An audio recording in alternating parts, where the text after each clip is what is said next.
Hello, heathens! I'm Megan Angus, and this is Spinning the Wheel podcast. In this weekly audio ritual, we explore the 8 seasons of the witch's wheel of the year, and we discover how it is so much more than 8 Sabbats. We weirding witches time travel through holy days, festivals, and celestial events connecting our celebrations and magic to the past, present, and future. Our cackling fills the night as we take our turn gathering the wool, wielding the distaff, and spinning the wheel.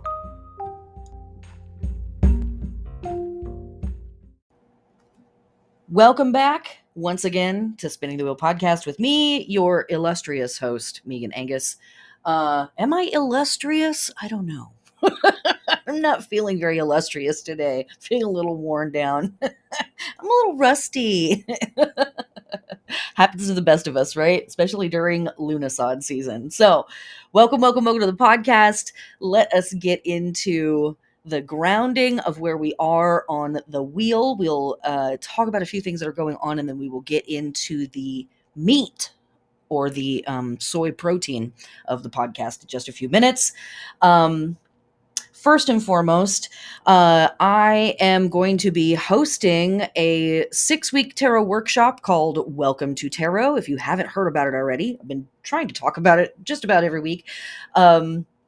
This is an intensive introduction, a foundational support introduction to tarot, history, symbolism, uses, etc., etc.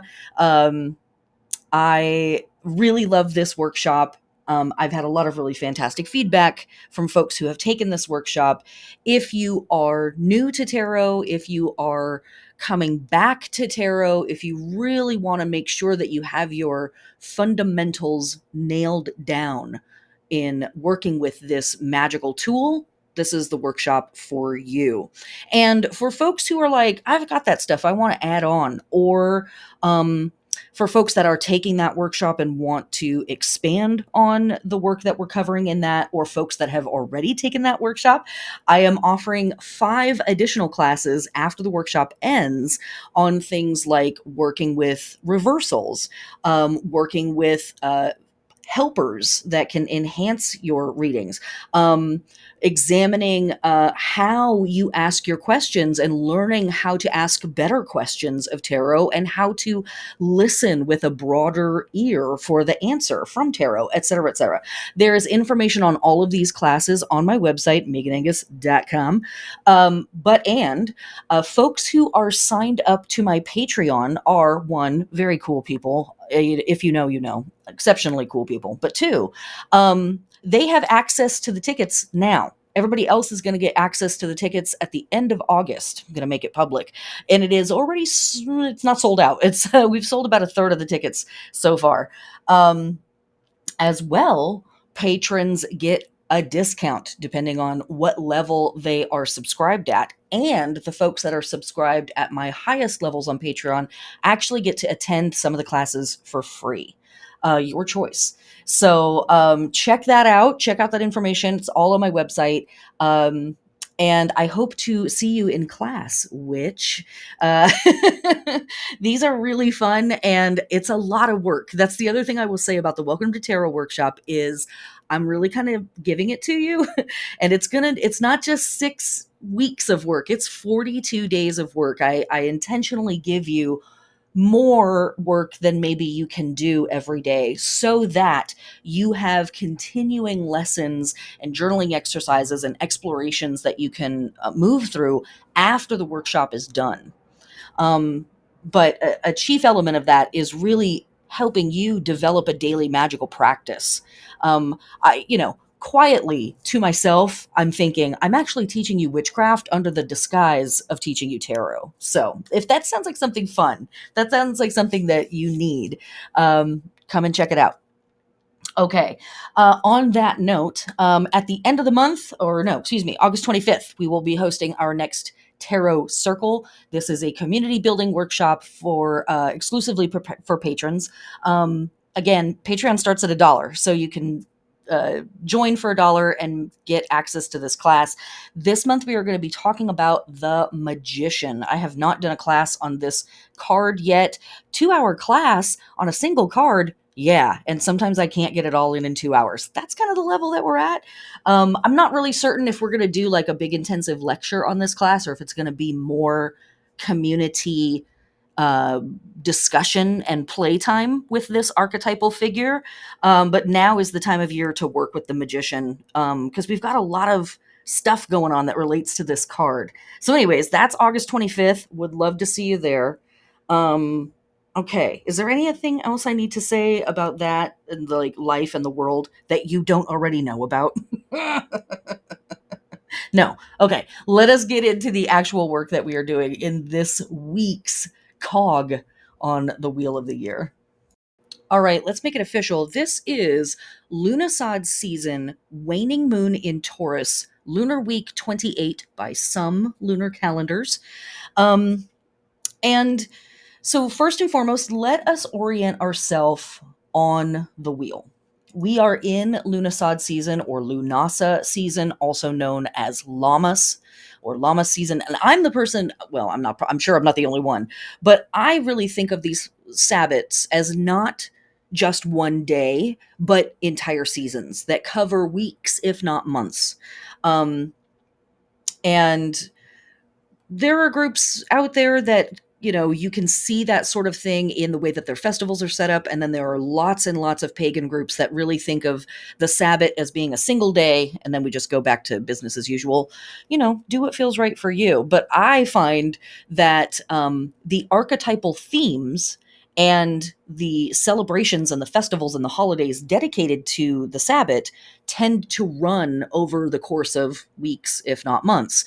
And so thinking of Lughnasadh as just August 1st sort of ignores everything that's happening for the 6 to 8 weeks after that are all still thematically connected to this Sabbat. So, what are we doing in this season?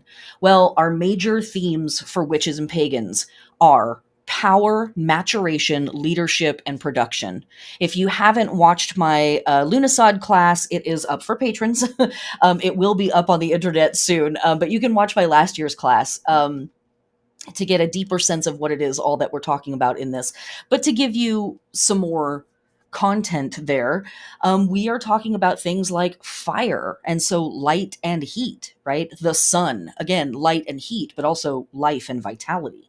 Production, because of course it is the beginning of harvest season, and so we are watching the earth in the northern hemisphere produce, whether that is through the skilled hands of farmers and laborers, or it is just the natural world itself producing.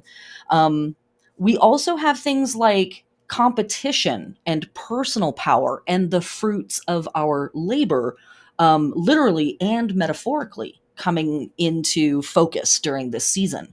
Things like performance and strength and leadership become really acute subject matter, and it might be things that are up in your face or need to be dealt with or discussed or thought about, whether you want to or not. And as we move through Lughnasadh season, we move through the signs of Leo and then ultimately into Virgo. And so things like wisdom and sacrifice and taking the best of a system or a circumstance also come up for us in this season. And I want to make a little note here. There is a thing in Lughnasadh season or Lughnasadh or Lammas season about accepting roles in leadership and accepting the troubles or the problems that can come with becoming the leader or the figurehead of a thing. Sometimes we see our archetypal figures that are in that role are sacrificed during this season. We can think about deities like Crom Dub, Saint John the Baptist, Saint Bartholomew. I mean, and on. The list goes on. But we have and Odin, who we're going to talk about this week.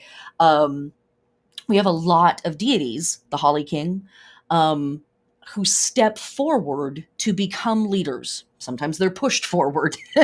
Sometimes they are volunteered, and sometimes they volunteer to become the leader. And yet at the same time, there is a sacrifice that they have to go through of some type. And and then they have to deal with the ramifications of these choices. And it's hard. And sometimes it's really uncomfortable. And also sometimes it has to be done. So that's the kind of stuff that Lunasa or Lughnasadh season is kind of putting on our plate to think about and deal with. Okay. Just wanted to get us oriented in that work. Super fun stuff, right? It's paganism, guys. I didn't say it was going to be fun, but it is magical. So that's where we are on the wheel. We've left Litha or Litha season behind. That's the beginning of summer, and we are riding through the high middle part of summertime. And ultimately towards the end of summer as we move through Virgo and towards fall. But we'll talk about that in a couple more weeks. We're not quite there yet. For now, the sun is still fairly high in the sky. It is blazing hot in a lot of places around the planet, or it's flooding. And wouldn't you know it, we have a lot of fire and harvest and water symbolism in our holidays this week. I'm sure it's just a coincidence, as we like to say here on the podcast. So, let's get into the holy days. It was difficult for me to try to pick which holy days we were going to talk about. So I am going to kind of talk about all of the holy days this week. If you have the workbook, you have the calendar, and so you can see what our holy days are this week. But yeah, I've been trying to refine this a little bit so that we can really focus on the things that speak very directly to what we're dealing with the moon and astrology and the world at large. But this week, they kind of all have some really cool stuff for us. So this is what I'm going to say first and foremost. Our holy days this week, for the most part, fall into 3, or maybe we could say 4 categories. We have a whole bunch of harvest festivals, big surprise, but this week in particular, there's like Harvest Fest, Orama. We have several holidays that are dedicated to the dead and to venerating ancestors, which is absolutely stuff that we are doing in Lughnasadh season. We have several holidays dedicated to water deities, interestingly enough. And we have a few holidays that are very focused on the idea of deities as embodiment of wisdom or enlightenment or that sort of thing. And that sits very nicely with our astrology. So let's get into it. Okie dokie, artichoke. Let's start with harvest festivals because, again, we do have a lot of them this week. And in this week, particularly, we have a really interesting complex of harvest festivals from our Roman friends and ancestors. So, starting on August 19th, we have Consualia. And then that carries us through to the 21st with Vulcanalia. Vulcan, isn't that volcanoes? Yes, it is. Hold on. Hold, please. And then that carries us through to the 23rd with a festival called Opi Concivia. And that carries us forward to August 25th to a festival called Volturnalia.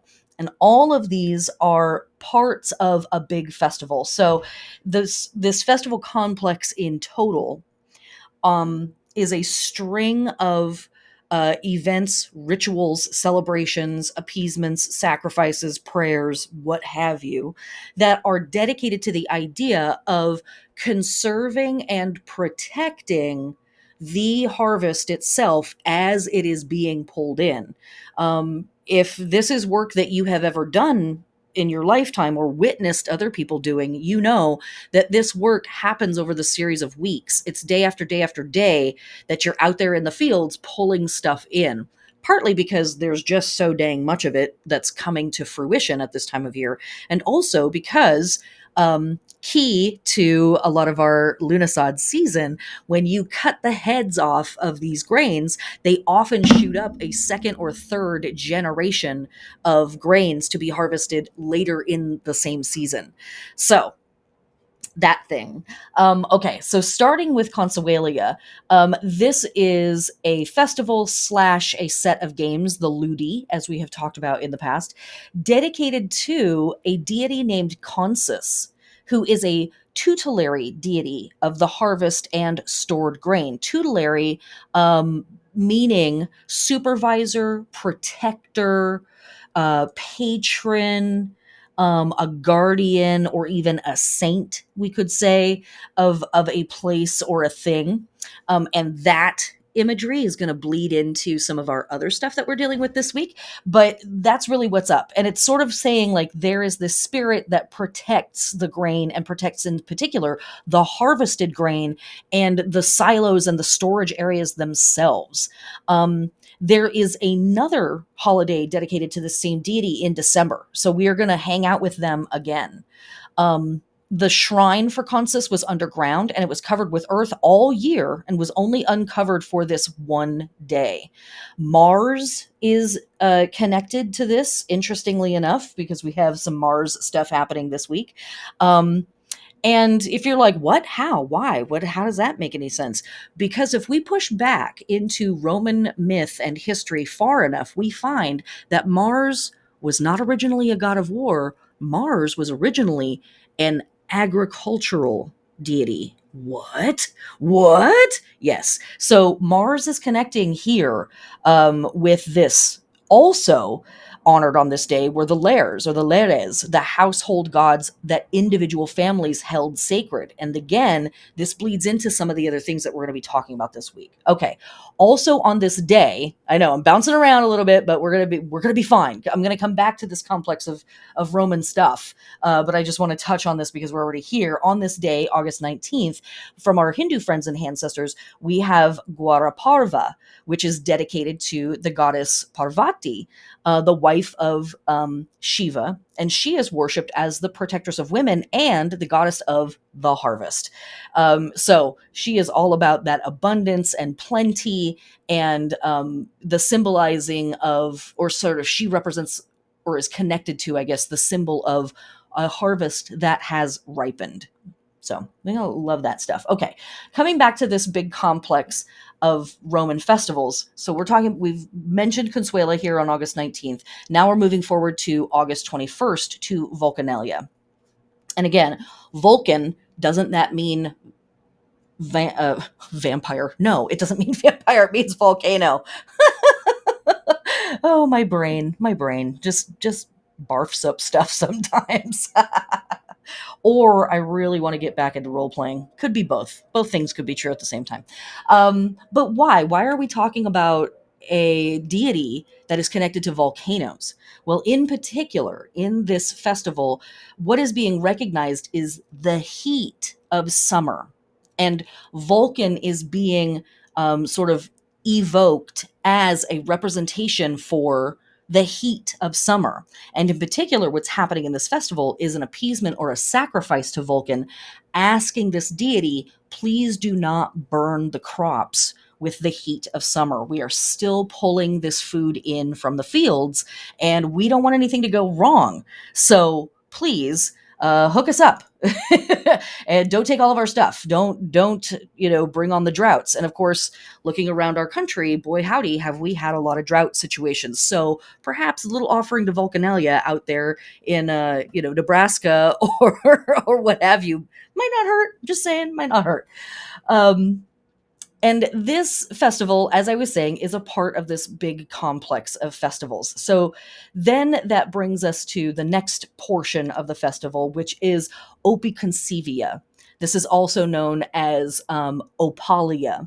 And again, our Roman friends and ancestors, this is dedicated to the goddess Ops, who literally means plenty. She is they are a goddess of agricultural resources and wealth. Again, there are festivals in December that are connected to this system. Now, the Latin word consivia or consiva derives from conserere, to sow. Opus or Ops was deemed a chthonic or underworld, aka inside the earth goddess who made the vegetation grow. And since her abode was inside the earth, Ops was invoked by her worshippers while sitting with their hands touching the ground, which I absolutely love. Now, dig this. Ops is a consort of Saturn. And one of the most classic depictions of Saturn is a person walking through a field with a giant sickle. Hello? What? Wow. Okay. That's pretty cool.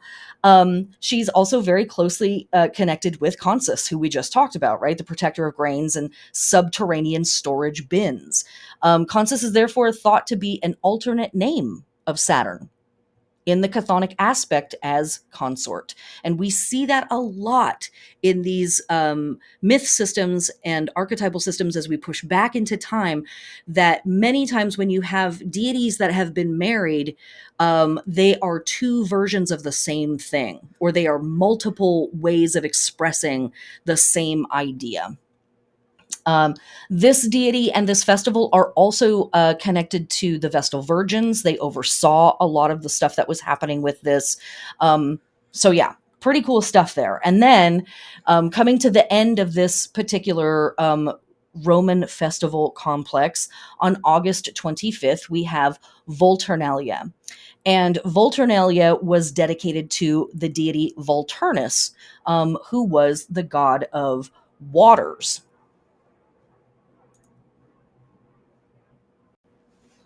But this wasn't just any old water, it was specifically an appeasement to rain, um, in both of its aspects, in terms of asking for enough rain to keep the crops, watered, basically, but not so much rain that the crops were ruined, right? And those of us who practice witchcraft, some of us know a little history about grains and them getting a little damp and having mildew and mold grow on them, and then exciting adventures happening afterwards. Okay, so all of that stuff was known to these people. All of that stuff was understood by these folks. So at this time, there is this real, like, hey, we've got to get the water just right. So Volturnalia is dedicated to the deity Volturnus, the god of waters. And again, this idea of like asking for enough, but please don't be too much. Keep the fields watered, but please don't wash us out with storms. And so that brings me to, am I going to talk about any of the other harvest festivals this week? Because gosh, there's so many. There's just so many. I'm like, that could bring us to our water stuff. Um, who else is here? What else is here? There's really so much, honestly, this week. No. Yes. Blah, blah, blah. Okay.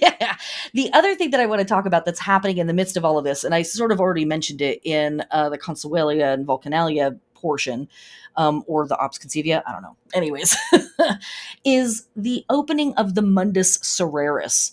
Now, this word Cereris absolutely connects us back to the goddess Ceres, which is where we get the word cereal from, literally the goddess of grain, made of grain, the generator of grain. And the Mundus Cereris literally meant the world of Ceres. And it was a hemispherical pit or underground vault in Rome. Now, this vault only gets opened a couple times a year, and as we've said, there's festivals and holidays in December that connect to this festival complex, and then they also connect through the Mundus Cereris to some stuff that's going to happen in February and March as well, as the new growth season kicks off. So at this time, this underground pit is opened with the official announcement Mundus Patet. In other words, the Mundus is open, and offerings were made there to agricultural and underworld deities, including Ceres as goddess of the fruitful earth and guardian of its underworld portals. Have you noticed how many times we have talked about things being produced above ground and venerating deities and ancestors and other magical figures below ground in the chthonic or the underworld? Right? Maybe they're connected somehow. We've already talked about Saturn, right? Like the gang's all here. And so its opening offered the spirits of the dead temporary leave from the underworld to roam lawfully among the living in what might be described as like a holiday for the dead. And we had plenty of ancestral veneration holidays just last week. Again, we have more this week. We'll have some next week. They run throughout Lughnasadh season.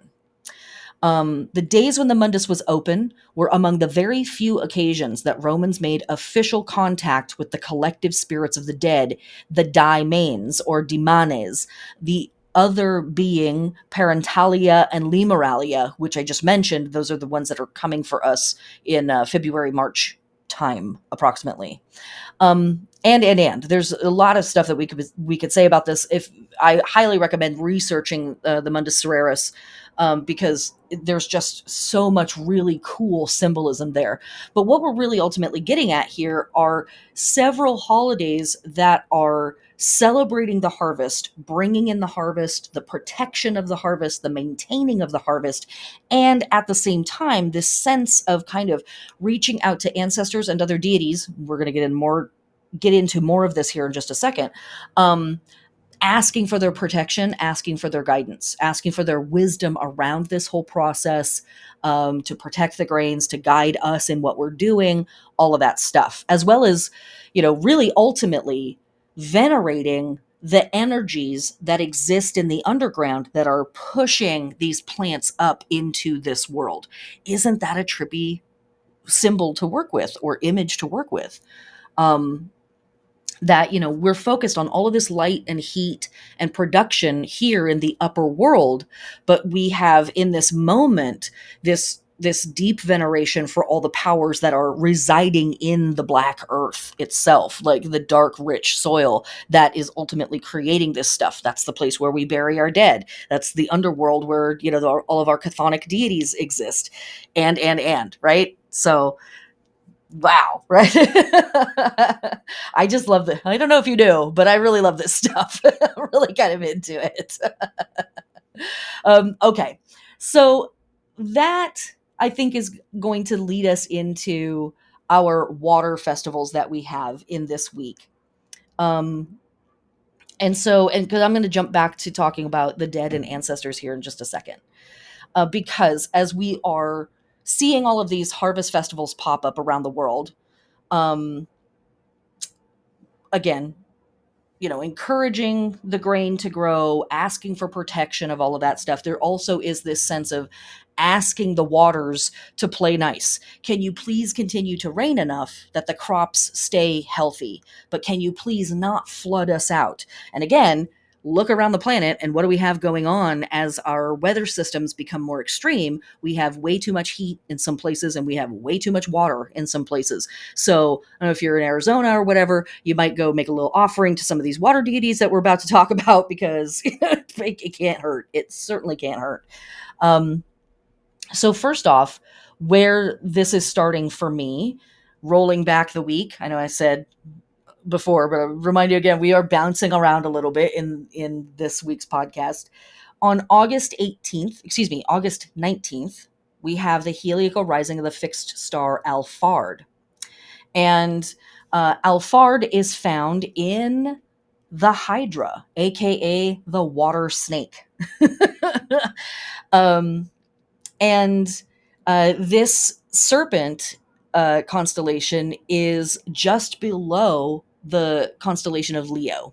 And I've always thought that this was really interesting, because the sign for Leo, to me, has always looked like a serpent, not a lion. But this is where we're beginning with this week, is this fixed star that is dedicated to the water serpent. And serpents certainly are one of the oldest ways that deity has been represented. Serpents are embedded in some of the oldest myths around the genesis of the world and the creation of various civilizations and all of that stuff. So to have a water serpent right here at the beginning of the week, I think is pretty cool. Other stuff that we are seeing this week from our Egyptian friends and ancestors, on the August 20th, we have the day of the goddess Tefnut. Tefnut was an ancient Egyptian goddess of water and fertility. And with her husband, they oversaw water, fertility, as well as judgment of the dead in the underworld. Isn't that interesting?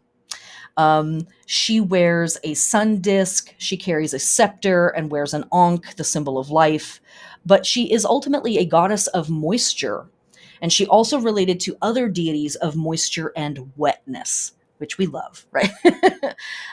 She is often depicted as holding up the sky with her brother slash husband, Shu, Shu. And she was, again, in charge of moisture. And really was in charge of like bringing the moisture down from heaven to earth. So rain. But again, this is a deity that we're asking for. Can you bring us enough rain, but not too much rain? It's all dialed in, folks, I'm telling you. And then towards the end of our lunar week on August 25th, we have from our Roman friends and ancestors, Volturnalia, which is kind of part of that festival complex that we were talking about.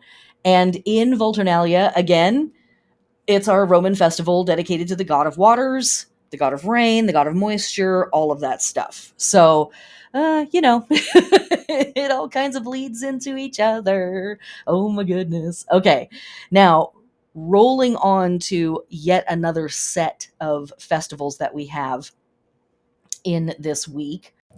We have several festivals dedicated to veneration of ancestors. And as I've said several times, I think already in this podcast, but throughout the season of Lughnasadh, veneration of ancestors is a really big deal in this season.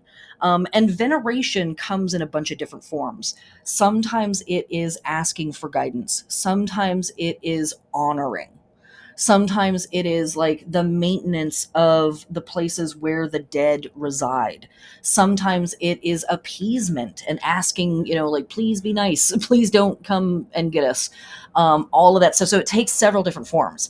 So in this week, rolling back to the beginning of the week, from our indigenous friends and ancestors in the Crow tribe, we have the Crow Fair.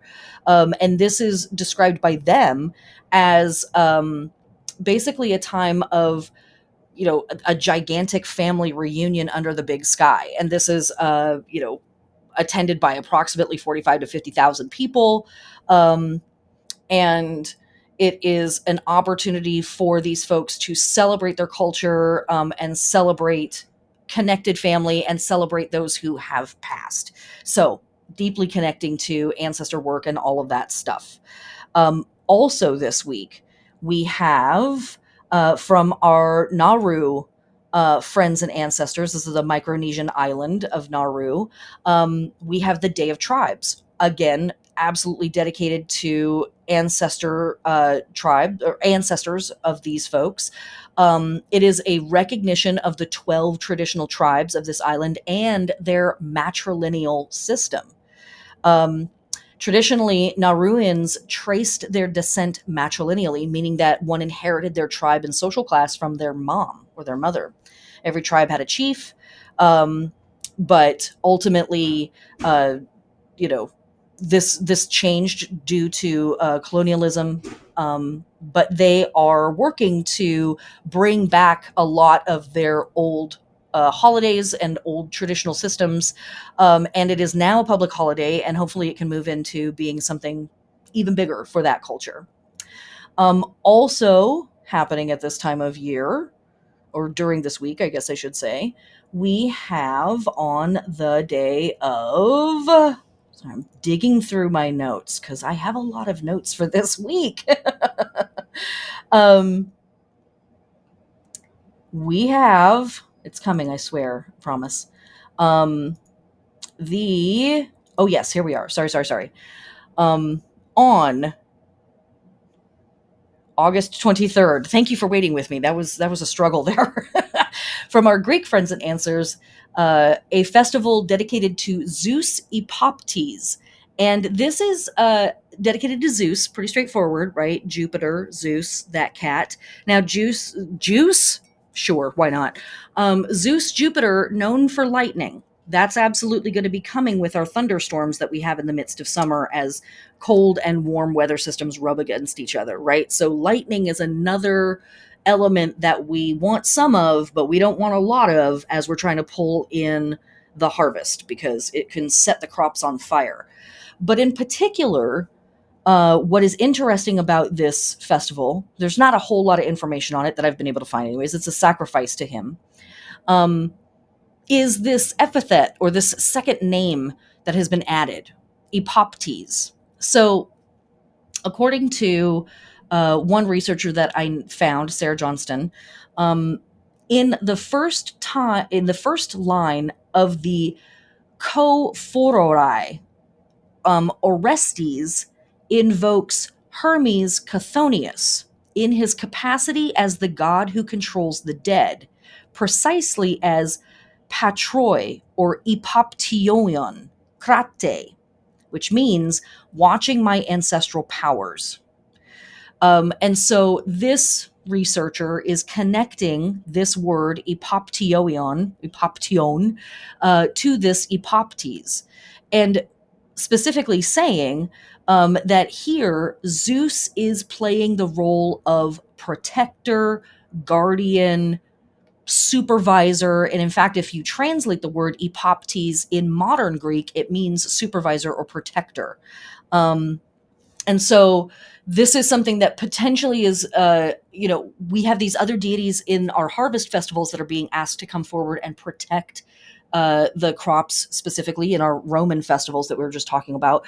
So here potentially is a Greek version of that thing, maybe the older version of that thing. But it also connects to dealing with the dead and even controlling the dead. And for the Greeks and the Romans, dealing with the dead was something that had to be done, and yet folks were quite wary around it.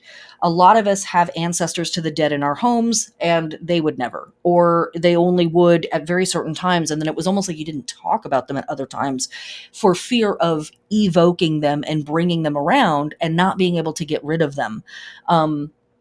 As just an aside, I think that there's something really interesting there about being afraid of the past or feeling deeply controlled by the past, that type of stuff. But something very interesting there. Okay. Also this week, from our Etruscan/Greek friends and ancestors on August 24th, we have the Feast of Mania and the Manes or the Manes. Now, these are absolutely connected to the Leres, who were the household deities that were connected to ancestors. Roman, not Greek, and Etruscan mythology, Mania or Manea was a goddess of the dead. And she, along with a deity named Mantis, ruled the underworld. So here again, we have this thing connecting us to what is going on underground while we are doing all of this work above ground. She was said to be the mother of ghosts, the undead, and other spirits of the night, as well as the Leres and the Manes. Her name links her to the Manes or Manes, the Mana Genita and Manius. And it really is kind of like, interesting to me. Mania or Manea is the goddess of spirits and chaos. In Greek mythology, she's the goddess of insanity and madness.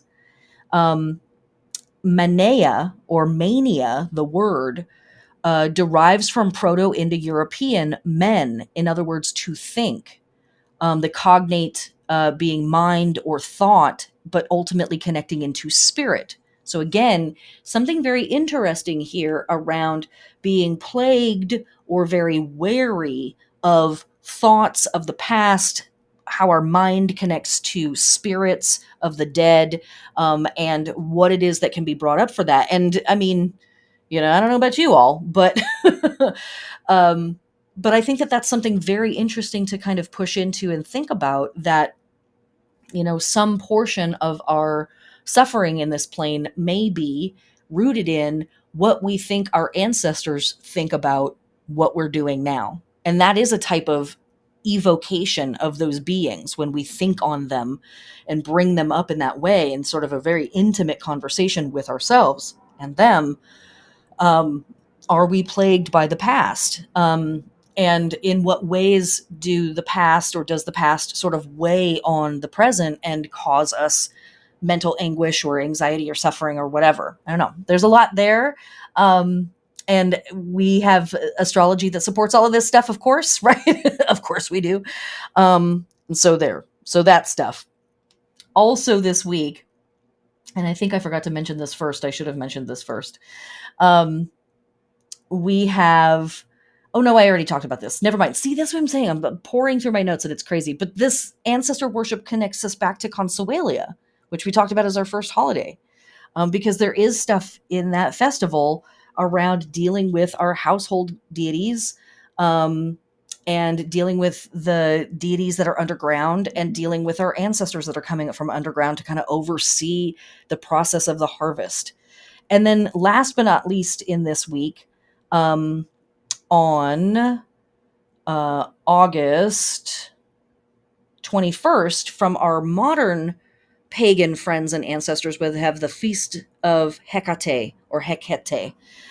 Certainly a goddess that oversees a lot of underground work, chthonic work, and dealing with the dead, standing at the crossroads, holding up the sign, go this way, go that way, right?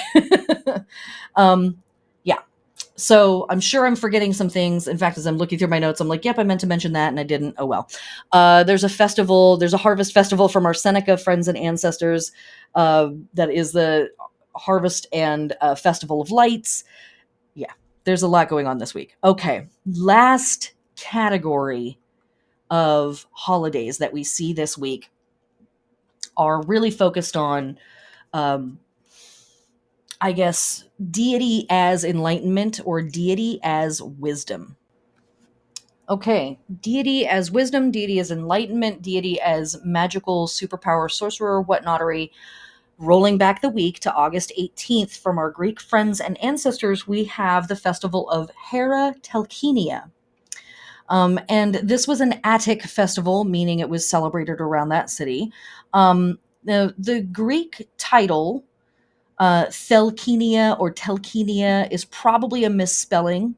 But ultimately, it connects to a group of folks that lived on Crete who were considered to be the first metal workers, but later sorcerers.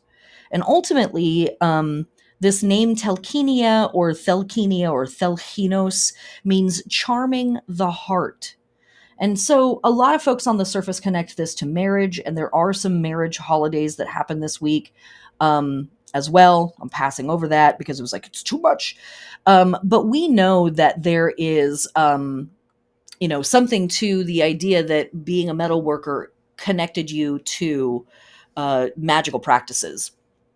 And interestingly enough, metalworking connects us to Mars, who we've already mentioned this week. But it also connects to Apollo. It connects to the nymphs. And, ultimately seeing Hera as overseeing this particular group of people who had this magical power. Okay. Other things happening this week on August 19th from our Orthodox Catholic friends and ancestors, or Orthodox Christian friends and ancestors, we have the Feast of the Transfiguration of Christ. And this is the moment that Christ kind of like reveals, I'm not just a dude, I'm actually really fancy. So again, an embodiment of deity as wisdom, deity as enlightenment. Look at me, I know stuff, I'm a fancy god. Also, during this week, we have the Queenship of Mary from our Catholic friends and ancestors. And this is happening on August 21st. And this is, again, the moment that Mary is sort of celebrated as the Queen of Heaven. Mary connects us to Mother Deity all over the planet. But also, Mary as the Queen of Heaven connects us directly to the idea of wisdom as deity, or deity as wisdom, deity as enlightenment. This version of Mary connects directly to the Holy Sophia. And so here she's saying, look, I am an embodiment of all of this knowledge. I'm an embodiment of all of this understanding and all of this wisdom. Okay. Also this week, from our, do I want to do that one first or do I want to do that one? Okay. On August 26th, from our Finlandian friends and ancestors, we have the feast of Ilmatar or Luonotar. And this deity, their name, Ilmatar, is derived from the Finnish word ilma, which means air, and the suffix tar, which always denotes a female spirit of some type. Thus, her name literally means female air spirit. And air in our magical practices is sort of the place where we keep magical knowledge and magical wisdom. We also have other things that are connecting us to air deities in this week, which we will get into when we get into the astrology portion, which is just about to happen. But yeah, so we have that deity as well here. And then last but not least, rolling back just a day, August 25th, from our Norse friends and ancestors, we have the day that Odin receives his knowledge. Now, Odin is a widely revered god in Germanic mythology, Norse mythology. The source of most surviving information about him associates Odin with wisdom, healing, death, royalty, and the gallows, knowledge, war, battle, victory, sorcery, poetry, frenzy, the runic alphabet, right? So a lot of these things are things that we're talking about in this week or somewhere throughout Lughnasadh season. Like all of this stuff gets covered, right? He is the goddess or the husband of the goddess Frigg. And he is also known as Woden, Wodan, Wudon. It's where our word Wednesday comes from. And for folks who practice planetary magic, they know that Wednesday connects us to the planet Mercury. Hey, that's an air planet and rules an air sign. What the? And yeah, that's all piled up on top of us, right? Odin is also a leader, but specifically a leader of the possessed. Possessed, that connects us back to the Manea and the Manes. Wait a minute. Okay, so Odin's big gig at this time of year is that he hangs on the world tree Yggdrasil for 9 days. If you are familiar with tarot, the depiction of the Hanged One, that card is a depiction of Odin hanging on the world tree for 9 days. He loses an eye. This connects us to a lot of our deity symbolism that we see, a deity that ultimately has to give over a sacrifice to be able to do their job. But it is to what? Gain wisdom, to gain that magical knowledge and that enlightenment, and then to be able to wield it in the world successfully. And on this, let me read this. Odin says, that I hung on the windy tree, hung there for 9 nights, full 9, with the spear I was wounded, and offered I was to Othin, myself to myself, on the tree that none may know what root beneath it runs. None made me happy with a loaf or horn, meaning no bread, no drink. And there below I looked, I took up the runes, shrieking I took them, and forthwith back I fell. So, if you don't know the myth around Odin gaining his wisdom, I highly recommend checking it out. But it really is a thing where he is saying, or they are saying, I went to this thing, I did it voluntarily, and I sat there with myself. I was with myself in this process and came into knowing, came into magical enlightenment, magical understanding, spiritual understanding. And, ultimately develops his powers at this point that he is so well known for. So that is a lot of holidays. There are more, and I'm not talking about them. Go check out the calendar if you want to see what else is happening this week, because there is a lot. But those are the ones that I really wanted to point to because they sit so tightly with what it is that we're doing in this week and what it is that we're doing in this season. So all of that being said, let us now get into the astrology of this week. All right, astrologically, our week starts off with a waning half moon in Taurus. So whenever we have a half moon, whether it's waxing or waning, What that means astrologically is that the sun and moon are square to each other. And anytime that we have a square, we have a type of a crisis. We have a friction moment. And crisis is kind of an intense word to use to describe our experience there. But what it ultimately means is it's an opportunity to look at where we're at and kind of think about what isn't working and what is working. And when we are in the waxing square, we're having that friction moment, what's working, what's not working, and we're kind of claiming what is working, let me push into that. On the waning square, what's working, what's not working, and we're kind of claiming what isn't working, or maybe what is working but still needs to be eradicated because it's holding us back from something that could work even better. It's really about letting go and undoing and clearing out for whatever's going to come in the next lunar cycle. And so this moon is conjunct Mars in Taurus, and Mars and the moon are not super comfy with each other. Note, we already talked about Mars being a key figure in our holy days this week. Um, and sometimes they don't really like hanging out with each other. Sometimes it's okay. I think that mostly they're not super excited because the moon is like, I really want to feel about this and I want to like get into it and kind of swim around in it. And Mars is like, let's just go.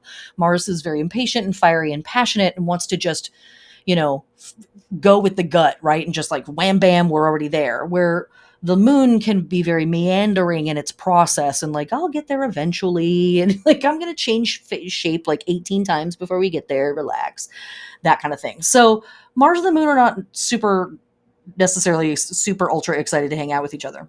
And how that can play out for us, especially with the moon being in Taurus, is that we might really be concentrated on, securing our resources, keeping ourselves happy and safe and comfortable here in the physical plane. And with Mars being right there, we're ready to fight about it. We're ready to argue about it. And we might be impatient with our own process or with other people's process around making decisions on that stuff. So you know what I say every week, right? Put yourself in fucking timeout if you need to. Take a walk around the block if you need to, because again, it's Mars, so it gets impatient, it gets heated, it gets hot and puffy and irritated pretty quickly. It's excited to have an argument, even if it doesn't matter. And the moon is our emotions, right? Our moon, the moon process shows us where we're going to have emotional experiences with whatever it is that we're doing, or places where we're going to want to process whatever's happening through our emotions first or primarily, or approach from an emotional angle versus an intellectual or what have you. So just know that. This whole week might be a week where there's some fiery emotions that come up for you. And given all of that stuff around, appeasing weather deities, right? We can kind of see how that sort of plays out with fire and water, Mars and the moon. But then also with like sort of being plagued by memories of the past. Memory definitely is something that the moon speaks to. And having an argument around that, or feeling some kind of irritation or impatience with our process around that stuff. So, I don't know exactly how that's all going to come up for you, but good luck. What I will also say is that on this moon in particular, we have 6 planets hanging out in fixed signs. Our fixed signs are Taurus, Leo, Scorpio, and Aquarius, and we have more or less addressed something connected to all of those signs in all of our holy days this week. Oh, one of the things I didn't mention in our holy days is that we have the heliacal rising of the fixed star Regulus, which is kind of a big deal. Whoops, sorry. Here, I'll include it now in the astrology section. We have the heliacal rising of the fixed star Regulus, which has been connected to the sign of Leo for a very long time. But due to the precession of the equinoxes, that fixed star appears to have moved into the sign of Virgo. Or really, we should say that the sign of Virgo has moved to be in alignment with this fixed star. And this is a star that's connected to nobility, royalty, but also leadership and power. And that the power that comes with um, the elite, right? The power that comes with the chosen one, that kind of stuff. And so Regulus in our charts and Regulus in the sky can point to places where we're asked to step into our positions of power. We're asked to take on responsibility. It can also be places where we really want to be treated like royalty and to think of ourselves as a royal creature and carry ourselves in that way as well, which, can cause problems, especially if we're not the one that's literally wearing the crown.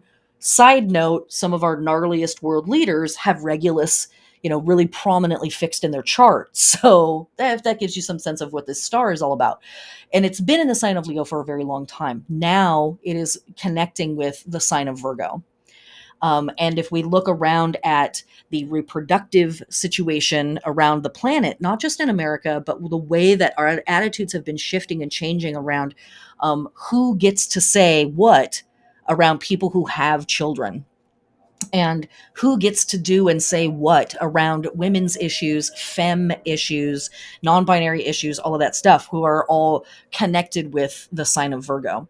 So, and why am I going on about Virgo? Well, I'll get into that in just a second. But we have the heliacal rising of this fixed star as well this week. So, all of that stuff, right? We have Taurian stuff, we've got Leo stuff, we've got Scorpio stuff with all of that underworld work that we're doing, and we have Aquarius stuff with our Zeus Epoptes connecting us to lightning, which is certainly something that connects to Uranus and. So that's what's up with this moon this week. When we are, I've not done this the last couple of weeks and I wanted to get back to it. When we are working with our waning moon in Taurus for our lunar body work, we are resting, relaxing, nourishing, supporting, or otherwise restoring the ears, the mouth, the teeth, the throat, the neck, and the shoulders. Again, as I say every week, I am not a doctor of the human corpus. I am a doctor of the cosmos.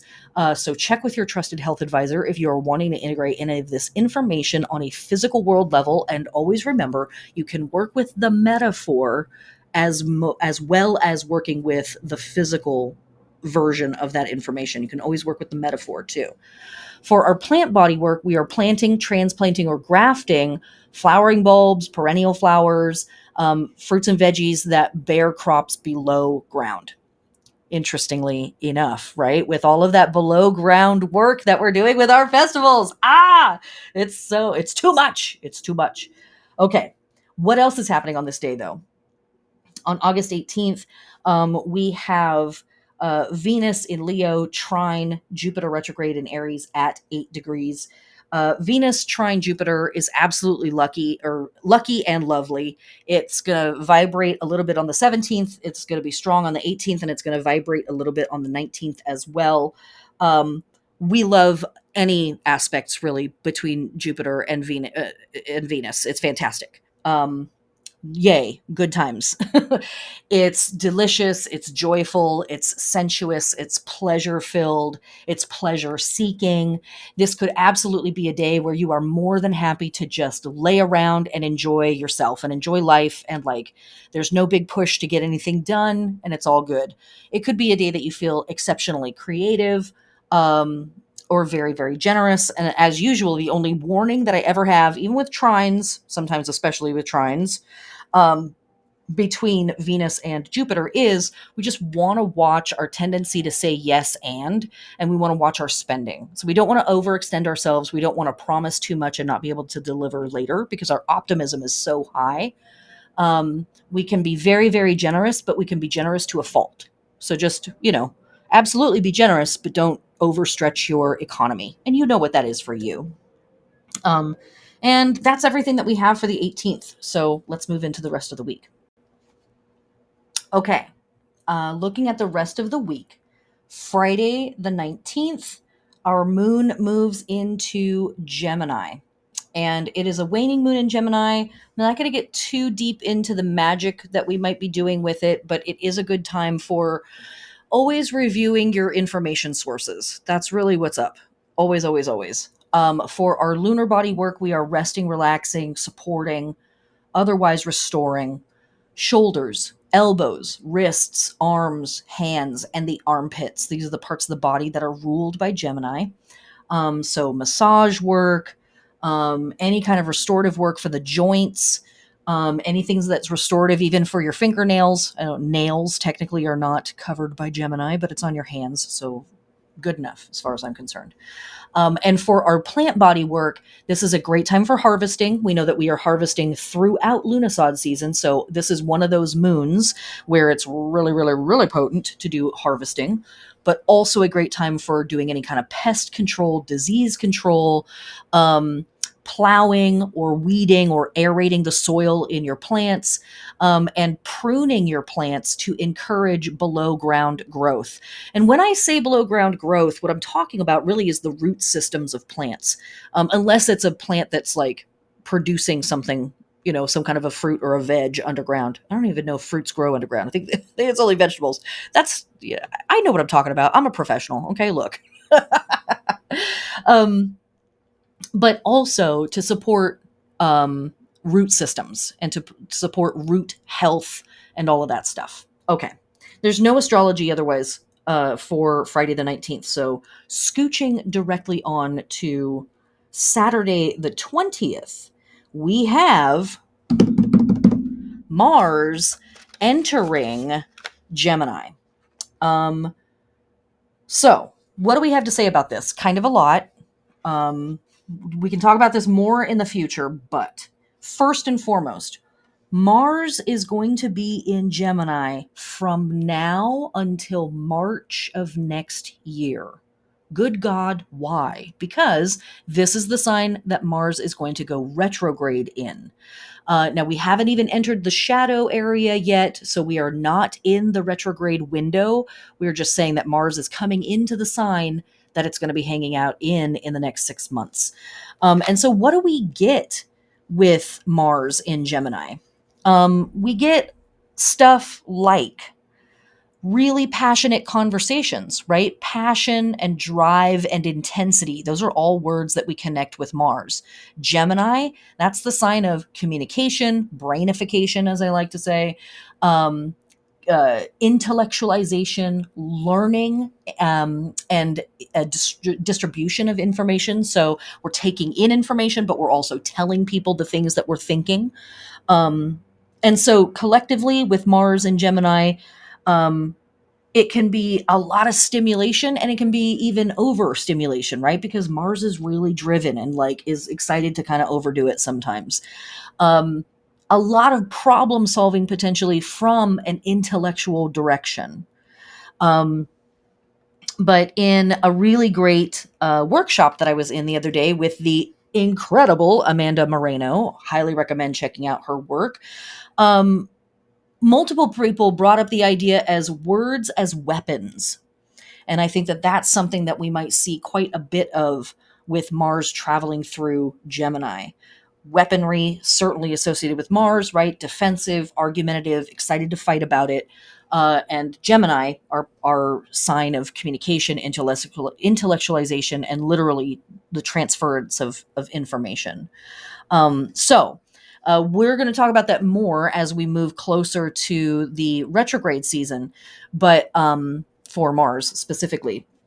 But just know that on this day, Saturday the 20th, Mars is stepping into Gemini. All of my Gemini people out there, folks that have Gemini placements, think about that, right? And look at your natal chart and look at what house or houses are connected with the sign of Gemini. These areas of your life are going to have a fire lit under their butts. And look for those traces of Martian behavior. Are you becoming more passionate? Are you becoming more driven in this area? Are you becoming more impatient? Are you becoming more argumentative or defensive about that stuff? And maybe protective around those things. So, work to do there. All right, what else is happening on this day? On the 20th, Mercury is entering its shadow phase because Mercury is also about to go retrograde very, very soon. Mercury is going to retrograde in the sign of Libra and retrograde back into the sign of Virgo that it rules. So here we have all this Martian energy and all of this Mercury energy on this week that has all these holidays that are dedicated to Mars and fire and air and wizardry and sorcery. It's sort of the other side of Mercury, right? Okay, moving on to Sunday the 21st. We have a couple different things going on. First off, the moon is going to move into the sign of Cancer. Now, again, remember, this is a waning moon. Um, for our lunar body work, we're nourishing, relaxing, resting, supporting the breasts, the chest, the belly, and the lungs in particular. Lungs also can kind of connect us to Gemini because it's air, obviously. Um, but most importantly, I want to say about this is that magic of all types are heightened or increased or benefited when the moon is traveling through Cancer. So if you are wanting to do some spell work, which we'll talk about at the end of the podcast, but if you're wanting to do spell work, this is a ultra potent time. The moon is waning, so spell work that is about contraction or restriction or reduction or letting go, cleaning out, reducing magics.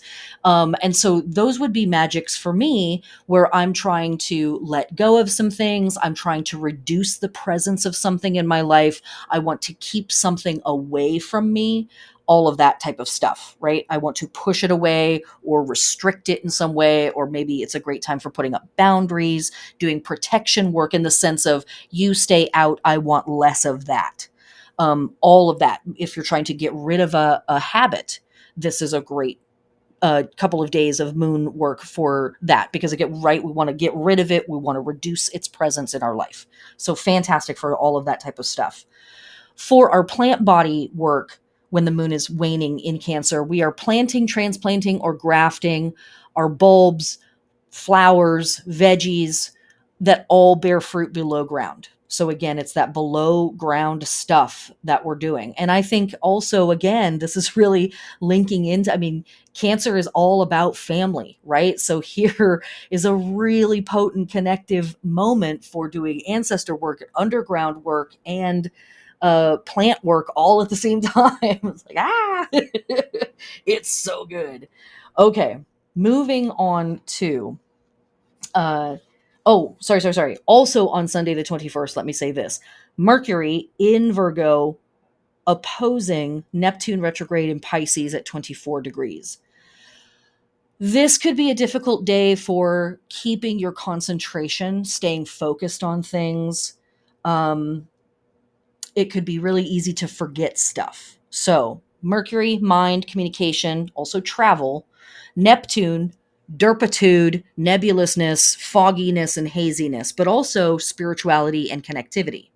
So, if we are in a place where we can kind of pull ourselves away from the world and connect spiritually with something, do some spiritual study on this day, some meditation, some navel gazing, that might be really great. We still want to try to keep one toe on the shore of reality. We want to check in, make sure that we're grounded. The other thing I want to encourage you to do on this day in terms of checking in with yourself, two things actually. One, our sensitivity is really heightened when we are dealing with Neptune stuff.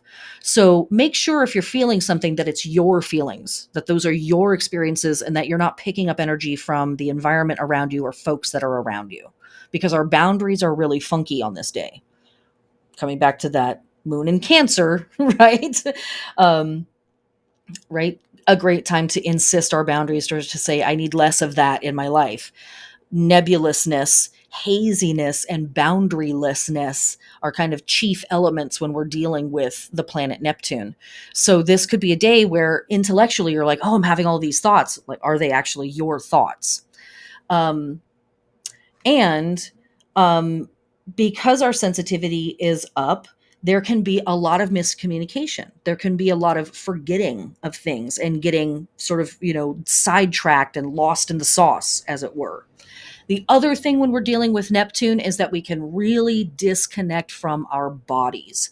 So let me lovingly remind you on this day, you may need to purposefully make sure that you go take a shower, Have a snack. Are you drinking water? Have you moved your body today? It could really be a day where you binge watch something and it's 8 hours later and you're like, oh my God, and you kind of come out of this fugue state. Like what just happened to my entire day? It's totally gone. Side note, yeah, we need to disassociate in healthy ways, right? A little bit every now and then, or kind of on a regular basis because the world is wild. Um, I'm not telling you how to live, I'm just saying I empathize. Um, but but we still need to check in with the body and make sure that it's getting taken care of and having its needs met. And Neptune really helps us forget about that. It really helps us disconnect from the physical world and be spaced out. So that's something that we're going to kind of want to be on top of on Sunday the 21st. All right, moving to Monday the 22nd. First off, we have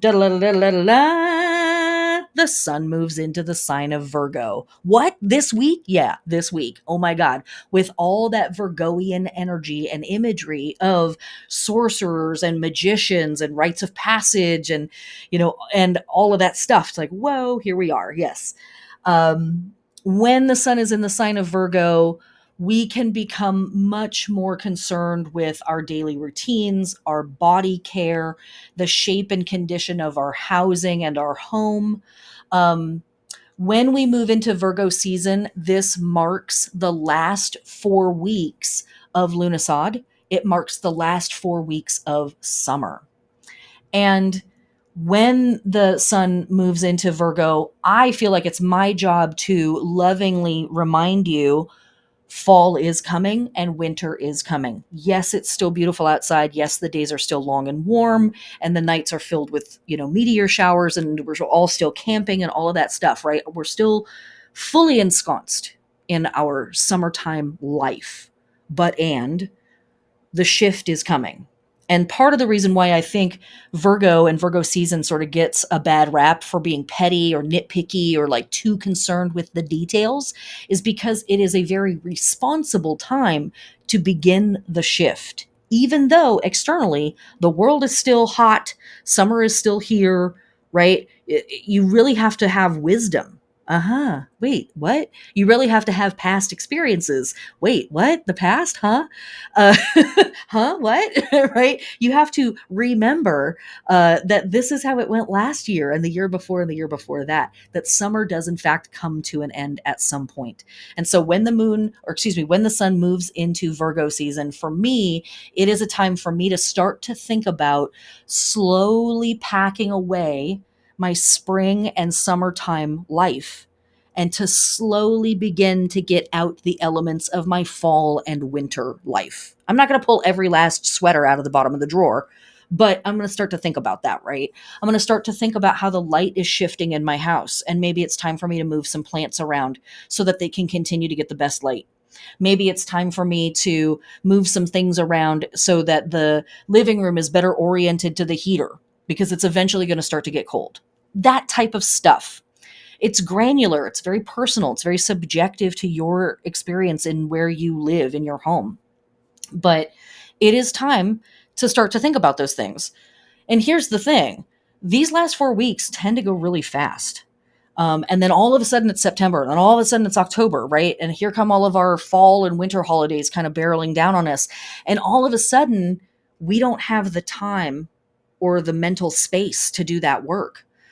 So now, while there is light and heat and our serotonin levels are nice and high, let's attend to those nitpicky details and make our lives a little bit easier on ourselves later on. It's not necessarily fun or glamorous work. It certainly flies in the face of all of the, magnanimous royalty and superstardom of Leo season of like, I've got to go fold my sweaters, like, really? Yeah, really, because we really do make our lives a little bit easier when the shift does come upon us.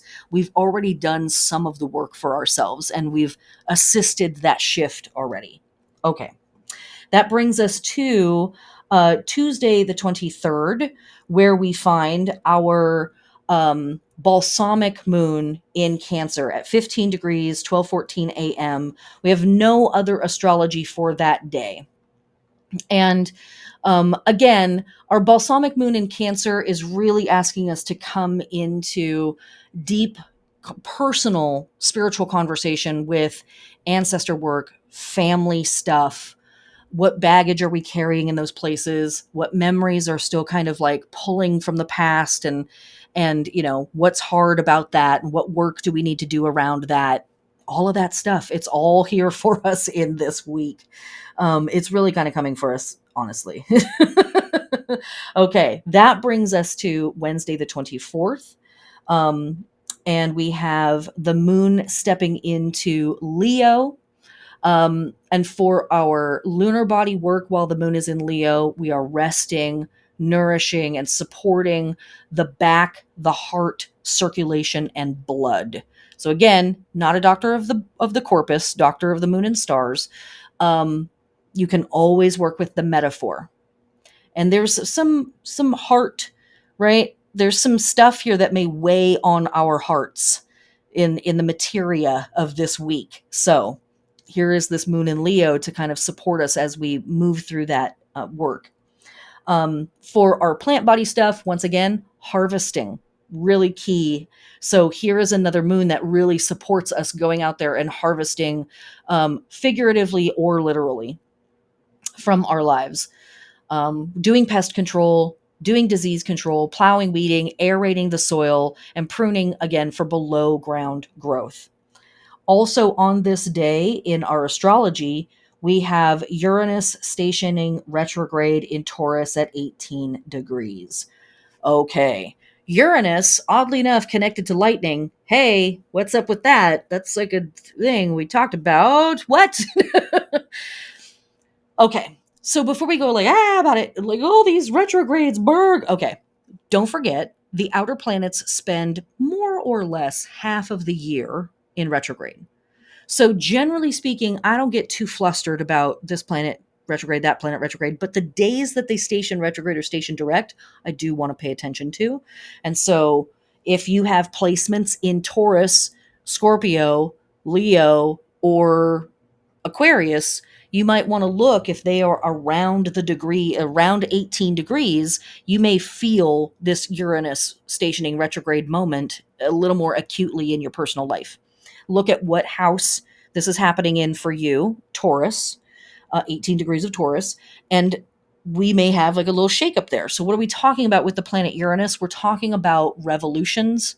We're talking about progressive thinking and progressive action that is dedicated to humanity at large and the future at large. Uranus, for all of its chaos and table flipping and karate chopping of the door, as I like to say about this planet, is ultimately here for the good of the people. Is Uranus comes in and says, hey, this system has calcified and is no longer serving the people.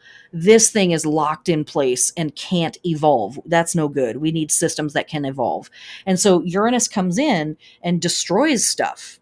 Uranus's influence and presence can feel very destabilizing, and that in and of itself can be scary or unsettling.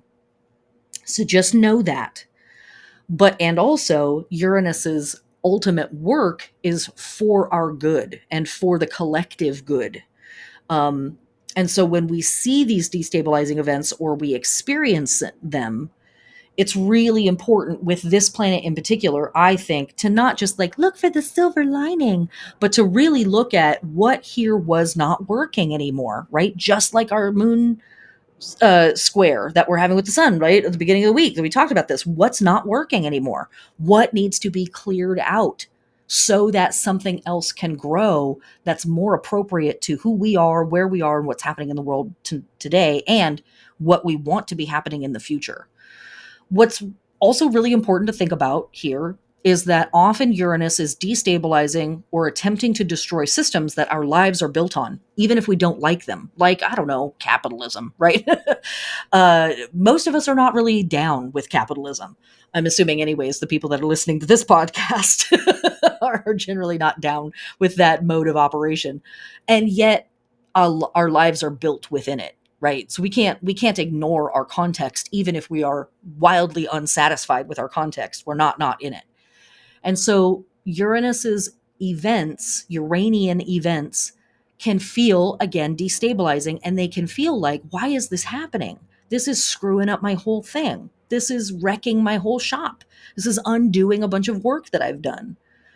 So it's important for us to, one, sit with ourselves and say, yes, I'm destabilized. Yes, I'm freaked out. If that's happening for us on a personal level, acknowledge that for yourself. And then when it feels right to, think into that and say, what here wasn't working? Even if it was the only option I had, what here wasn't working? And in the best of circumstances, I would want to change this. I would want this thing to evolve. That's what Uranus is ultimately actually here to do. Even if in the moment it feels like an attack, it is actually here to help. So that's what's going on with Uranus on that day. Also on this day, we have Venus in Leo trine Chiron retrograde in Aries at 15 degrees. Chiron is our sacred wound. Venus is our pleasure center and a place where we express ourselves and draw things to us.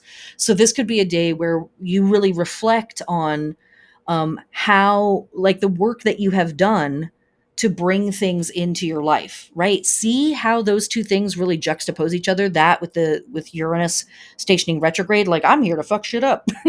And Venus is like, remember when we worked so hard to buy this couch? Oh my gosh, right? So it could be a potent day. It could be a spicy day. It could be a day of gentle, maybe not gentle, but loving adjustment that needs to happen.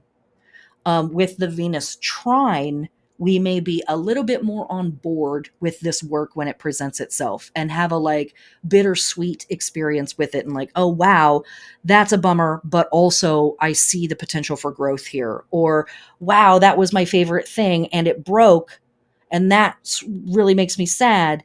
But now that I'm letting go of this thing, I have the opportunity to replace it with something new that suits me better where I am in my life currently and where I'm trying to go. So there's that stuff. Okay. Then, yeah, there's more. There's more, people. Thursday, the 25th, we have Uranus in Leo square the North Node in Taurus at 16 degrees. I'm not going to say too much about this, but when it comes to North Node stuff, we can feel very fated or destined in what it is that's happening. So this might be a day where you have a weird or frictious interaction with a person that also feels very fated or very destined. Where you meet somebody and there's this attraction and repulsion at the same time, but it feels like I have to go through this. I have to have this experience. I have to say these things. And then later in the day, Mercury enters Libra. And Mercury is our planet of thinking, communication, intellectualization, information gathering. It is an air planet. And Libra is the sign of diplomacy, relationships, relating, partnerships, contracts, all of that kind of stuff, and is an air sign. So Mercury is fairly comfortable hanging out in Libra, pretty stoked. Libra is also the sign where Mercury is going to start its retrograde here in just a couple weeks. So know that. Maybe even less than a couple weeks. I don't remember the exact date. Oh, the professional. I don't remember. It's coming soon, though. I think it's the 9th. I think it's the 9th of September is when Mercury actually stations retrograde. We'll talk more about it in a minute. Well, not in this podcast. Next week. But Mercury in Libra wants to talk about relating, wants to talk about diplomacy, is thinking about the social construct, is communicating to their social group. Mercury in Libra loves to hold parties, loves to hold think tanks and salons where people get together and like are enjoying each other's company, but also exchanging ideas and exchanging influences. All of that kind of stuff, very, very appropriate as Mercury moves through the sign of Libra. And then last day of the lunar week, Friday the 26th, the moon moves into Virgo. And these are the last few hours of this lunar cycle because on the next day, Saturday the 27th, we have our new moon in Virgo. And so these are the hours where I encourage you, if you can shut down activity, spend some alone time, uh, get off the internet for a little bit. This is the most potent time to do that. Our balsamic moon into um, the new moon is really a time to just be quiet, center in the self. I recommend no magical work. I mean, I'm not telling you how to live, but it really is a time to just like let yourself rest. We're at the end of the cycle. We haven't started the new one, so just stillness is really lovely during that piece. Um, but is it totally complemented by the astrology of that day? No, not necessarily. Briefly, and I'm going to talk about this more next week, but with the moon in Virgo, waning Virgo, we're resting, relaxing, nourishing, supporting, or otherwise restoring the large and the small intestines, the spleen, which filters stuff for us, the pancreas, which produces enzymes that break things down and also produces hormones. Um, and so, right here, right? A thing that's filtering out what's no longer useful to the body, a thing that's here to break stuff down that's no longer useful or needs to be reduced or gotten rid of out of the system. Boom, boom, boom, right? All in alignment with everything else that we're doing here. For our plant body work, we're not doing anything. This is a great day for attending to compost, for attending to things that need to be broken down and thrown away in terms of organic material. But we shouldn't be doing any pruning, no harvesting, no fertilizing, no major anything with the plants, no planting or transplanting. It's really not suited for those days when the moon is in Virgo. For our astrology on this day, we have two squares, because why have it nice when we can have it ridiculous? Um, we have Venus in Leo, square Uranus retrograde in Taurus at 18 degrees. And this is destabilization in our relationships, right? Destabilization and unsettling stuff, shocking information coming through around Venus relationships and relating and friendships and stuff like that. So pretty clear cut there. Just try to sit with it if something is like up in your face. As I always say, as I said before, even in this podcast, take a walk around the block, take a breath, say, can I have 5 minutes? Can I get back to you tomorrow? Can I wait until the new moon passes before I make a decision on this, before I give you an answer on this? Because I feel very unsettled or destabilized by what's happening here. And then we also have the sun in Virgo square Mars in Gemini at 3 degrees. And sun square Mars, we want to argue about it, right? So here's Venus square Uranus, shocking information potentially coming through, or shocking events coming through and destabilizing where we feel we are in a relationship with somebody. That could be a lover, a partner, a friend, a family member, just relationships. And then here's sun square Mars that's like, I want to fight about it. I want to confront this. I want to argue about it. I need to get into this. It might be a day where you have to confront a thing. It might be a day where it's like, this is happening and I have to deal with it and I don't want to, but here it is and let's get into it. So just remember that Mars is there and let that be a driving force, but try to watch where you are becoming aggressive or impatient or defensive or offensive, because those may not be helpful stances in what is otherwise a loving relationship with someone, right? Venus being in the background there.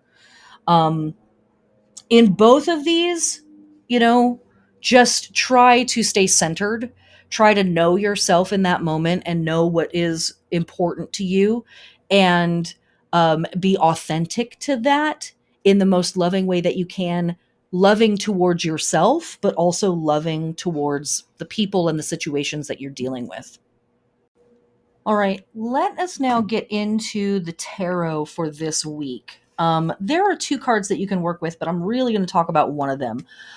This is a great week for working with the Hermit card or the Eight of Pentacles. Now, I'm going to talk about the Hermit card next week in alignment with our new moon in Virgo. I kind of went back and forth, was like, do I want to talk about it when the sun moves into Virgo or the moon moving into Virgo? We're going to do it with the moon moving into Virgo.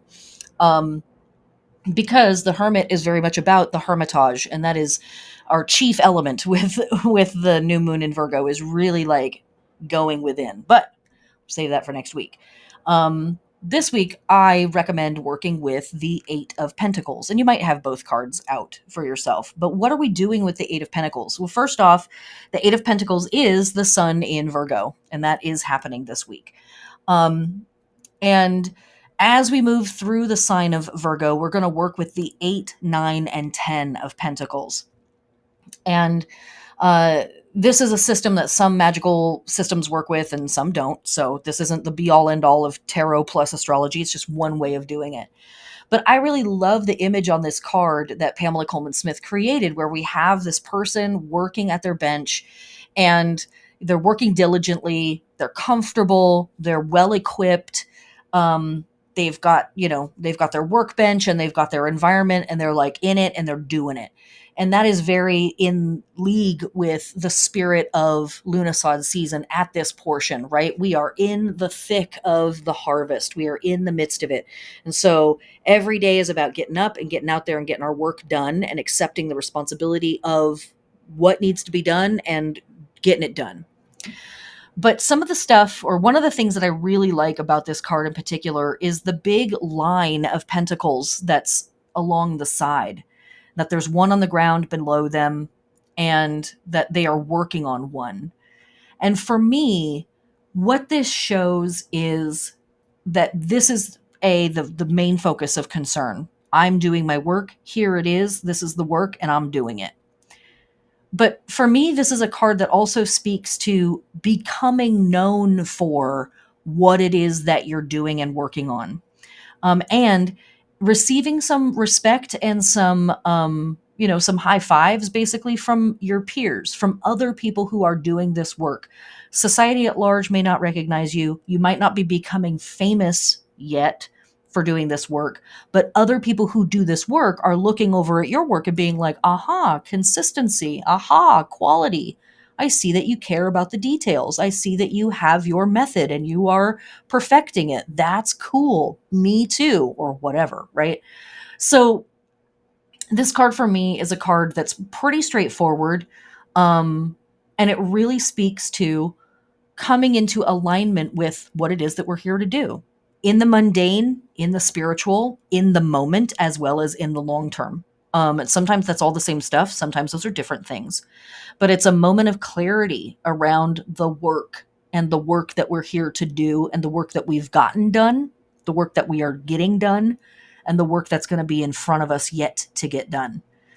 And why I mention that they're sitting on their bench and that they're comfortable on their bench is because they have prepared a place for themselves to do this work.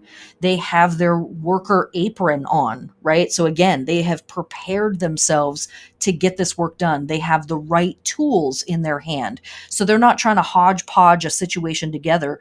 They have taken the time to get the workbench right, to get the tools right, to get their outfit right. And they have sat down and they're comfortable and they are doing the work that they are meant to be doing. Meant to is subjective, right? Who decides that? Maybe it's the gods, maybe it's the ancestors, maybe it's just us. But however it is that we've come to the conclusion that this is the work we need to be doing, we have come into alignment with it and agreement with that, right? We're sitting with it comfortably and being like, yes, this is my work and I'm okay with that. And we're getting it done. And that's a lot of words to describe this card because for me, it is a really straightforward card of being in the place we're supposed to be at to do the work that we're supposed to be doing. But also, thinking about what I was saying about the sun moving into Virgo, right? From one angle, this could be thought of as being really nitpicky or like too much attention to the details. Who cares if the bench is at the right height? Who cares if the apron fits correctly? Who cares if we have exactly the right tool? We're just, working, whatever. Well, ask people who do manual labor how important those things are. Think about the manual labor that you do in your life or any of the labor that you do in your life and how much easier and more efficient and how much more of your personal expertise is able to come through when you have the right tools, when you have the right setup, when you are in your right mind and in the right place to be doing that work. And also when you are sitting comfortably with the work and saying, yes, this is the work. I'm excited to do it. I'm the person to be doing it. Let's go. Right? It really, really makes a difference. So this is a card that really kind of helps us sit in that stuff and to say what's working, what's not working, and let me get very clear and very defined on that. Okay, that's our tarot for the week. So let me move very briefly into spell work and spell crafting that I recommend for this week. Again, we have our waning moon. So in general, our waning moons are about letting go, reducing, undoing, um, clearing out, getting out, all of that stuff, pushing back. Um, and then given all of this other imagery around Virgo and Mercury and sorcery and enlightenment and all of that stuff, there is something here, I think, around doing divination work. Um, but I really think it's more about coming back into alignment with your own spiritual practice, I think is really the place where this is going to come into something potent. Summer kind of blasts us out of our rhythms and our cycles sometimes. We might be like doing a thing every day, and then summer comes along and it's like, nope, I'm going to the lake today. Nope, I'm going to go play in the park. Nope, I'm going to, go freak out and watch fireworks or whatever. And so we can forget our little daily routines that actually do help make life better. So that kind of magical practice might be really potent for us. And even if we're not getting getting back to the old rhythms, it might be let me clear out some of the noise of summer this week. Let me clear out some of the chaos of summer this week to make room for bringing in some of those granular rhythms and patterns that help me keep my life the way I want it to be. So this could be a week for doing different types of sacrifice. And you know what that word means for you. So don't worry about what anybody else might do with that word. You think about things that can be let go of, things that could be sacrificed to the greater work that you are trying to do. This could be a really great week for that. Could be a really great week for making and repairing sacred items, right? Here we have our Eight of Pentacles. That's like, yes, let's physically make some stuff. Let's like actually move our hands in the physical world and do things. And making and repairing sacred items and then displaying them is absolutely a holy act during Lughnasadh season. So this could be a really, really fantastic time for doing that.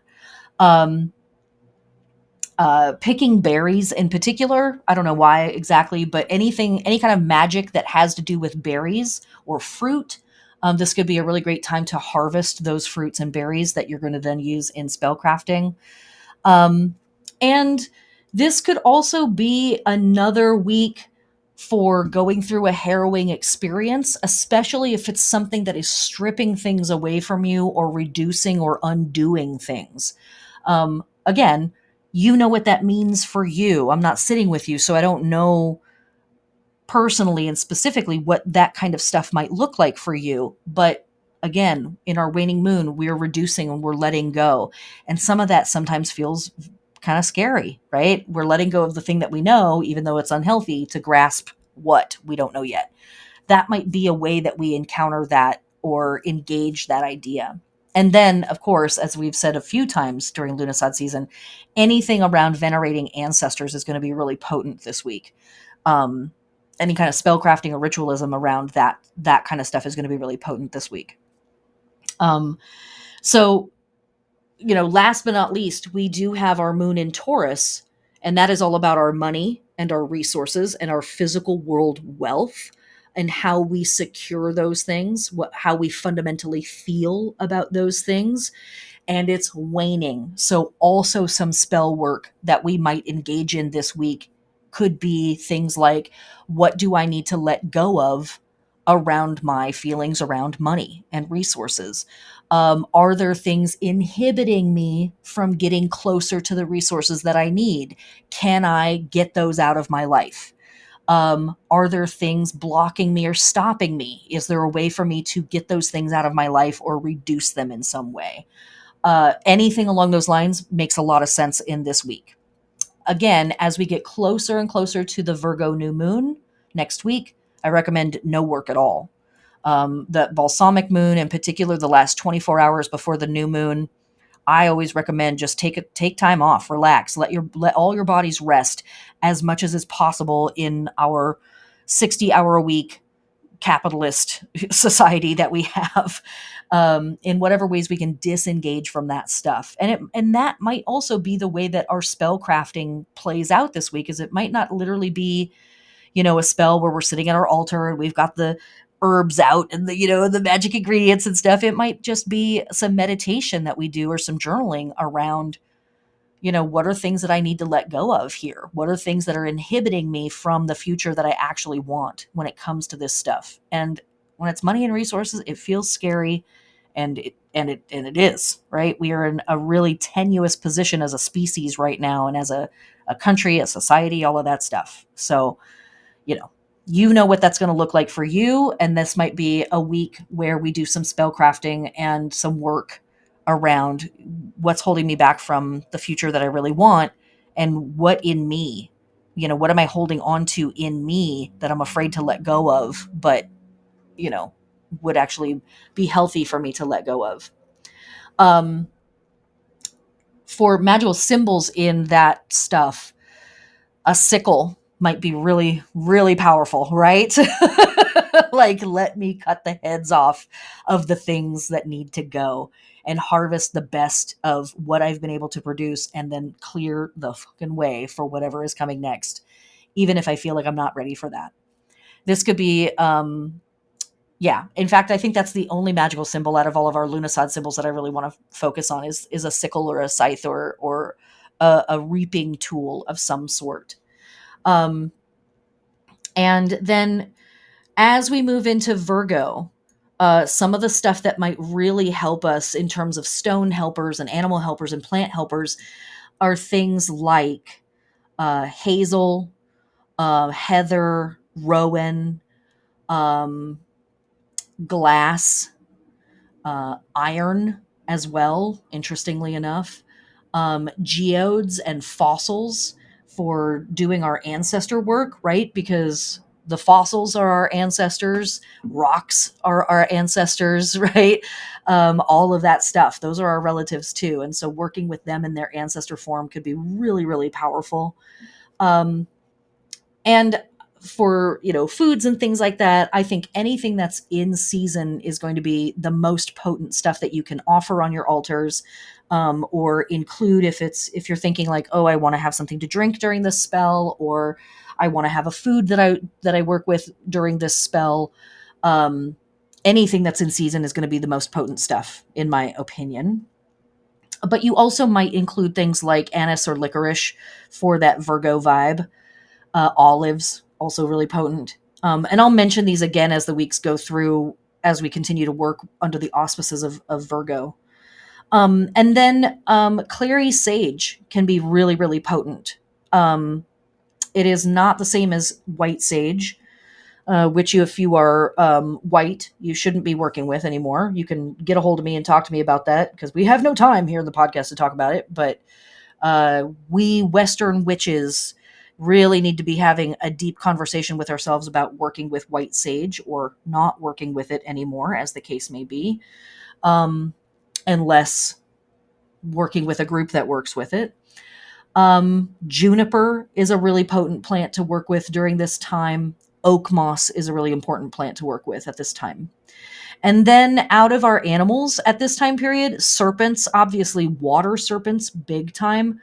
But I think also vultures can be really powerful animal helpers during this week, as we are dealing with the dead quite a bit.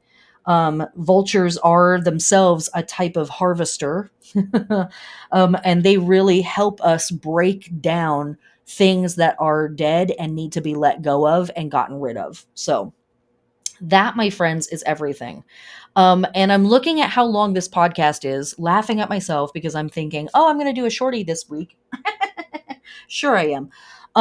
So that's it. I'm not going to do the roundup. You can go back and listen to everything. I'm not going to do the roundup. I know. It's okay. You'll be okay. It'll give you an opportunity to go back and listen to it all over again. But truly, I encourage you to sit in this week and see what the work is that's being brought to you by your society, your family, your universe, your community. Um, Allow yourself to feel whatever you feel about that, but then also, what work can you do to embrace the responsibility here of taking on leadership, as well as the difficulties and the problems that can arise around taking on leadership roles? Um, and where is it right and good for you to let go of stuff and to end things, to sacrifice things to the greater good, or to your bigger process? And where is it right for you to, in small ways, begin to shut down and adapt summertime life into fall life, and ultimately where we're headed into winter life? I know the days are still long and hot and beautiful, but we know, right? The wheel turns. Okay, that's it, my heathens. I hope you have a wonderful week. Take it easy on yourselves. Drink a lot of water. Take a walk around the block if you need to. Take a couple of naps this week. Probably would be a great way to deal with some of the stress. And that's it. Blessed be.